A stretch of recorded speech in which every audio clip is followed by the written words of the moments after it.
एक समय की बात है, एक धर्मात्मा राजा ने अपने राज्य में एक अनोखी चुनौती रखी। उन्होंने घोषणा की कि जो कोई भी सच्चाई के साथ पूरा जीवन जीता होगा, उसे अपार धन और सम्मान से नवाजा जाएगा। इस घोषणा से पूरे राज्य में हलचल मच गई। हर कोई इस इनाम को पाने के लिए उत्सुक था। उसी राज्य में एक गरीब लेकिन ईमानदार किसान रहता था। उसने अपने जीवन के हर कदम पर सच्चाई को अपनाया था। चाहे वह उसके खेती का काम हो या उसके पड़ोसियों के साथ उसका व्यवहार, वह हमेशा सच्चाई के मार्ग पर चलता रहा। एक दिन किसान ने सोचा कि वह भी राजा की चुनौती का हिस्सा बनेगा। वह राजा के दरबार में गया और अपनी सादगी और ईमानदारी की कहानियां सुनाई। उसने बताया कैसे उसने अपने खेत में सोने की मुद्राएं पाई थीं, परंतु उसने उन्हें उसके असली मालिक को लौटा दिया। कैसे उसने अपने पड़ोसी की भूलवश भेजी गई अनाज की बोरी उसे वापस कर दी थी। राजा उसकी कहानियों से प्रभावित हुए।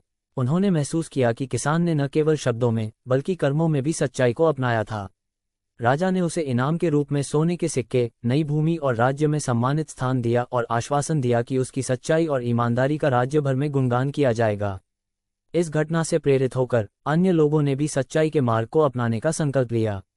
ये घटना पूरे राज्य में सच्चाई और ईमानदारी के महत्व को उजागर करने वाली बन गई। लोगों ने समझा कि भले ही सच्चाई का मार्ग कठिन हो, परंतु उसके परिणाम हमेशा शुभ और संतोषजनक होते हैं। नैतिक शिक्षा, सच्चाई हमेशा जीतती है। ये कहानी हमें ये सिखाती है कि सच्चाई का मार्ग चुनना हमेशा फलदायी होता है और अंत में यही जीत की कुंजी होती है।